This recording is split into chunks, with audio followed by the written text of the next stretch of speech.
제21장. 예수께서 눈을 들어 부자들이 헌금함에 헌금 넣는 것을 보시고 또 어떤 가난한 과부가 2렙돈 넣는 것을 보시고 이르시되, 내가 참으로 너희에게 말하노니 이 가난한 과부가 다른 모든 사람보다 많이 넣었도다. 저들은 그 풍족한 중에서 헌금을 넣었거니와 이 과부는 그 가난한 중에서 자기가 가지고 있는 생활비 전부를 넣었느니라. 어떤 사람들이 성전을 가리켜 그 아름다운 돌과 헌물로 꾸민 것을 말하며 예수께서 이르시되, 너희 보는 이것들이 날이 이르면 돌 하나도 돌 위에 남지 않고 다 무너뜨려지리라.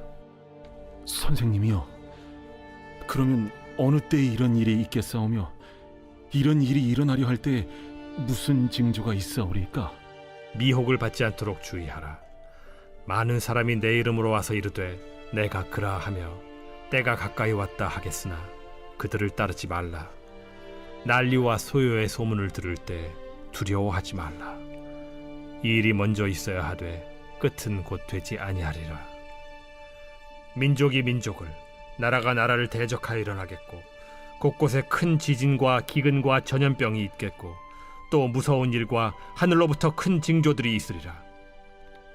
이 모든 일 전에 내 이름으로 말미암아 너희에게 손을 대어 박해하며 회당과 옥에 넘겨주며 임금들과 집권자들 앞에 끌어가려니와 이 일이 도리어 너희에게 증거가 되리라. 그러므로 너희는 변명할 것을 미리 궁리하지 않도록 명심하라. 내가 너희의 모든 대적이 능히 대항하거나 변박할 수 없는 구변과 지혜를 너희에게 주리라. 심지어 부모와 형제와 친척과 벗이 너희를 넘겨주어 너희 중에 며칠 죽이게 하겠고 또 너희가 내 이름으로 말미암아 모든 사람에게 미움을 받을 것이나 너희 머리털 하나도 상하지 아니하리라. 너희의 인내로 너희 영혼을 얻으리라. 너희가 예루살렘이 군대들에게 에워싸이는 것을 보거든 그 멸망이 가까운 줄을 알라. 그때 유대에 있는 자들은 산으로 도망갈 것이며 성내에 있는 자들은 나갈 것이며 초원에 있는 자들은 그리로 들어가지 말지어다. 이날들은 기록된 모든 것을 이루는 징벌의 날이니라. 그날에는 아이 벤 자들과 젖먹이는 자들에게 화가 있으리니 이는 땅에 큰 환난과 이 백성에게 진노가 있겠음이로다. 그들이 칼날에 죽임을 당하며 모든 이방에 사로잡혀 가겠고 예루살렘은 이방인의 때가 차기까지 이방인들에게 밟히리라. 1월 성신에는 징조가 있겠고 땅에서는 민족들이 바다와 파도의 성난 소리로 인하여 혼란한 중에 곤고하리라. 사람들이 세상에 임할 일을 생각하고 무서워하므로 기절하리니 이는 하늘의 권능들이 흔들리겠음이라. 그때 사람들이 인자가 구름을 타고 능력과 큰 영광으로 오는 것을 보리라. 이런 일이 되기를 시작하거든 일어나 머리를 들라. 너희 속량이 가까워왔느니라.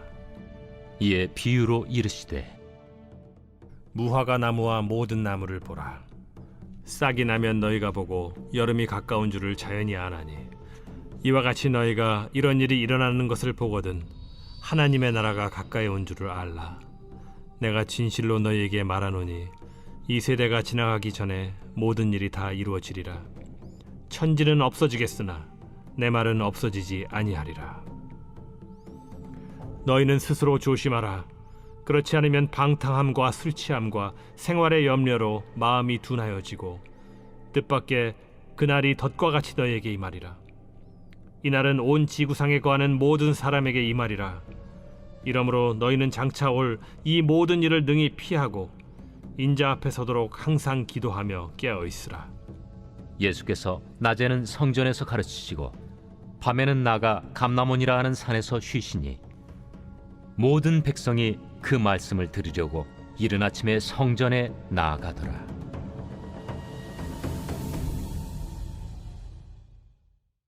누가복음 21장은 예수님께서 십자가에 달리시기 직전에 제자들에게 하신 마지막 말씀입니다.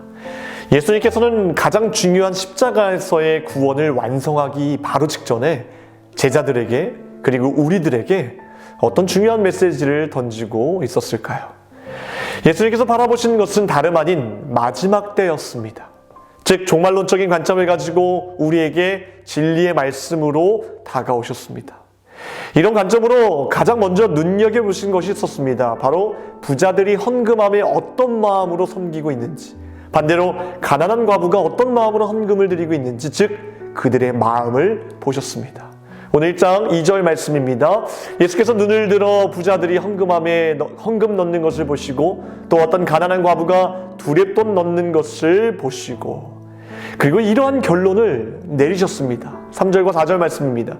이 가난한 과부가 다른 모든 사람보다 많이 넣었도다. 저들은 그 풍족한 중에서 헌금을 넣었거니와 이 과부는 그 가난한 중에서 자기가 가지고 있는 생활비 전부를 넣었느니라 하시니라.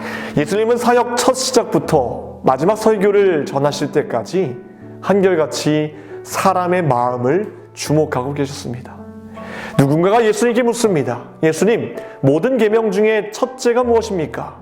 예수님은 이렇게 대답하셨죠. 내 마음을 다하고 목숨을 다하고 뜻을 다하고 힘을 다하여 주 너의 하나님을 사랑하라. 우리의 온 마음과 생각과 의지와 정신과 힘이 오직 하나님을 사랑하는 것에 집중되어 있는 자들을 주님께서도 귀하게 여기신다는 겁니다. 몇 년 전에 저는 순복음교회에서 진행하는 한 세미나에 참석하게 되었습니다. 그때 짐 신발라 목사님이 첫 시간에 이런 말씀을 하시더라고요. 목사님들, 여러분들을 왜 목사로 부르신 줄 아세요? 저는 마음속으로 당연히 알지요. 그걸 제가 모를 리가 있나요? 라고 외쳤습니다. 그런데 그런 저에게 이런 말씀을 하시는 겁니다. 예수님이 그 모든 것들을 다 내려놓게 하고 왜 따로 12제자를 부르신 줄 아십니까? 당신들처럼 훈련시켜서 설교자로 만들려고, 책을 쓰게 하려고 아니라는 것입니다. 예수님이 제자들을 부르신 이유는 그저 그들을 사랑하시기 때문에, 그냥 옆에 두고 싶으셔서, 그들과 교제하고 싶으셔서, 그들과 함께 음식을 나누고 그들과 함께하기 위해, 단지 함께하기 위해 부르셨다는 것입니다. 그러면서 이런 중요한 말씀을 하셨습니다. 예수님과의 관계, 릴레이션십이 중요한 것이 아니라 교제, 펠로우십이 중요하다는 것입니다. 성경 읽고 있으면, 설교 준비하고 있으면, 교회에 있으면 다 주님과 가까이 있는 줄 착각하고 정말 주님과의 깊은 사귐의 교제를 잃어버리고 살아왔던 어리석은 한 인간이 바로 저였다는 것을 깨닫게 되었습니다. 예수님이 우리를 부르신 이유는 단 한 가지입니다. 그냥 자기 옆에 두고 늘 함께하는 것, 주님과의 교제로 인해 우리가 기뻐하는 것인 줄 믿습니다. 우리는 그분께 우리의 마음을 날마다 쏟아야 합니다. 그 다음으로 예수님께서 보신 것은 성전의 화려함에만 사로잡혀 있는 어떤 사람들을 보셨습니다. 늘 겉모습과 외적인 것들을 추구하느라 정작 중요한 본질을 잃어버린 채 살아가는 자들을 보시면서 주님은 그들에게 일침을 가졌습니다. 6절 말씀입니다. 너희 보는 이것들이 날이 이르면 돌 하나도 돌 위에 남지 않고 다 무너뜨려지리라. 본질을 붙잡지 않고 썩어질 것들만 추구하다 보면 그 붙잡고 있는 것이 쓰러질 때 너희들도 같이 쓰러진다는 말씀입니다. 우리는 늘 세상에 썩어질 외적인 것에 현혹되지 않도록 깨어 있어야겠습니다. 그것이 심지어 영적인 것일지라도 늘 겸손하게 하나님 앞에 낮은 모습으로 임해야 될 줄 믿습니다. 이번에 주님은 마지막 때 일어날 환난의 징조들을 보셨습니다. 10절에서 12절까지의 말씀입니다. 또 이르시되 민족이 민족을, 나라가 나라를 대적하여 일어나겠고 곳곳에 큰 지진과 기근과 전염병이 있겠고 또 무서운 일과 하늘로부터 큰 징조들이 있으리라. 이 모든 일 전에 내 이름으로 말미암아 너희에게 손을 대어 박해하며 회당과 옥에 넘겨주며 임금들과 집권자들 앞에 끌어가려니와.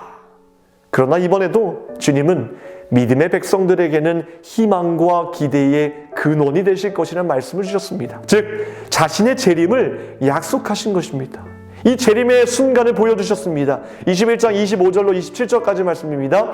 1월 성실에는 징조가 있겠고 땅에서는 민족들이 바다와 파도의 성난 소리로 인하여 혼란한 중에 곤고하리라. 사람들이 세상에 임할 일을 생각하고 무서워함으로 기절하리니 이는 하늘의 권능들이 흔들리겠습니다. 그때에 사람들이 인자가 구름을 타고 능력과 큰 영광으로 오는 것을 보리라.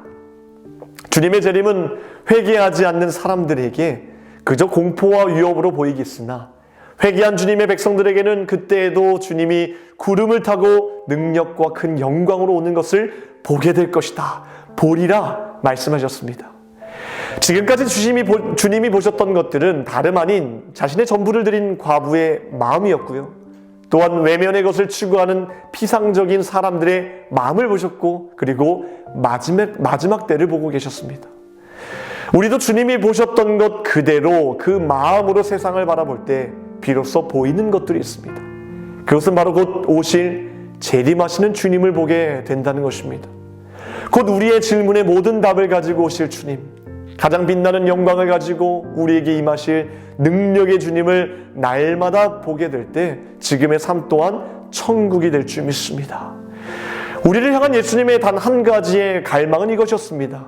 어떤 상황 속에서도 자기 자신을 볼 수 있는, 그래서 늘 함께 동행할 수 있는 하나님 나라의 그림을 보여주시기 위해 오셨고, 마침내 우리를 그 안으로 직접 초대하셨습니다.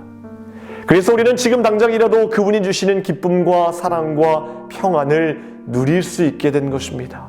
사랑하는 성도 여러분, 주님의 이 단 한 가지 갈망 속에 있기를 소망하십니까? 그렇다면 예수님의 음성에 귀 기울이시기 바랍니다. 오늘 36절의 말씀을 통해 우리에게 이렇게 말씀하십니다. 이러므로 너희는 장차 올 이 모든 일을 능히 피하고 인자 앞에 서도록 항상 기도하며 깨어 있으라 하시니라. 우리의 갈망이 살아있는 소망으로 나타나려면 깨어서 기도하는 것밖에 없습니다. 기도하겠습니다. 오늘 월요일 나라와 민족을 위해서 함께 기도하시겠습니다. 이 땅의 영적인 회복과 자유민주주의를 위해서 분열과 갈등이 사라지게 하시고 국민 통합과 화합을 위해 경제가 회복되게 하시고 복음을 전하는 선교대국으로 세워달라고 이 시간 이를 위해서 함께 기도하겠습니다. 기도하겠습니다. 하나님, 예수님께서 바라보고 계신 것들을 우리 또한 함께 바라보기를 원합니다. 우리의 마음이 정결하게 되어서 하나님이 원하시는 그릇이 될 수 있도록 도와주시고 늘 하나님께서 역사하시는 것들을 함께 바라볼 수 있도록 주님 인도하여 주시옵소서. 그리하여 날마다 주님과 동행하는 기쁨의 삶으로, 평안의 삶으로 나아갈 수 있도록 도와주시옵소서. 나라와 민족을 위해 기도합니다. 주님 손에 달려있는 주 믿사오니 모든 어려움 지나가게 하시고 이 나라와 민족이 선교대국으로 하나님께 귀하게 쓰임받는 나라가 될 수 있도록 도와주시옵소서. 세우신 교회와 주의 사자 목사님 강건하게 붙들어 주시옵소서. 말씀 선포하실 때마다 크신 역사로 이루어 주시옵소서. 주여, 이 시간에 새벽마다 기도하는 제목들 주님께서 귀한 것으로 응답하여 주실 것을 믿고 감사드리며 우리를 원하신 예수 그리스도의 이름으로 기도하옵나이다.